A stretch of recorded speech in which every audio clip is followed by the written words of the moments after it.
ముందుకు వెళ్తే టెంపుల్ వస్తుంది, దానికి ముందు వెళ్తే దీన్ని ఏమంటారు మసీద్ వస్తుంది, అంటే అంటే మసీద్. దానికి ముందుకు వెళ్తే బుర్జుకి వెళ్ళిన తర్వాత పైకి అటు నుంచి అంటే పైకి వెళ్తే మనకి పైన టాప్ ఫ్లోర్ వెళ్ళి ఉంటుంది. మామూలుగా పైన అన్నింటికన్నా టాప్ అది. సో ఈ విధంగా అయితే మనం ఈ గోల్కొండ ప్రయాణంలో ఎన్నో సాధారణంగా మనం తెలుసుకున్నాం. ఈ రూట్ గురించి కానీ, అస్సాం ఖానా కానీ, బౌలి కానీ, ఓపెన్ స్పేస్ కానీ, క్యామెల్ స్టేబుల్ కానీ, డాడ్ మహల్ కానీ, ఓపెన్ స్పేస్ ఇవన్నీ చూస్తుంటే లాంగర్ ఖానా ఇవన్నీ కూడా ఎన్నో ప్రాచీన కట్టడాల్లో మనకి ఎంతో అద్భుతంగా అప్పట్లో ఉన్న కట్టడాలను చూస్తుంటేనే మనకి ఈ రోజున అసలు అప్పట్లో ఏ విధంగా ఎలా కట్టగలిగారా, ఎంత రాతిగా ఇంత స్ట్రాంగ్గా ఎలా బిల్డ్ చేశారో మనకు తెలియదు.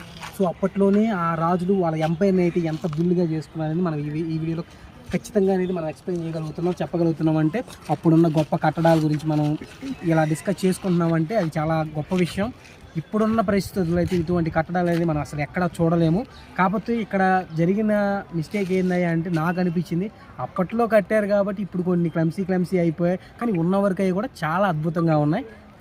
తప్పకుండా సందర్శకులు వచ్చి ఈ యొక్క ప్రదేశాన్ని అయితే సందర్శించండి. కుతుబ్ షా సామ్రాజ్యం ఇదంతా చాలా అద్భుతమైన సందర్శకుల ప్రదేశం కూడా. ఎక్కడెక్కడి నుంచో ఫారినర్స్ కూడా వచ్చి ఇక్కడ విజిట్ చేయగలుగుతున్నారంటే అర్థం చేసుకోండి ఈ గోల్కొండ కొన ప్రాముఖ్యత ఎలా ఉంటుందో. సో అదేవిధంగా ఈ గోల్కొండ అనే పేరు మీద కూడా గోల్కొండ హై స్కూల్ అనే ఫిల్మ్ కూడా చేయడం జరిగింది. ఎందుకంటే ఈ యొక్క ప్రదేశం ఈ యొక్క పేరు కూడా ఎంతో వాళ్ళు పాలించారు ఈ రాజ్యం.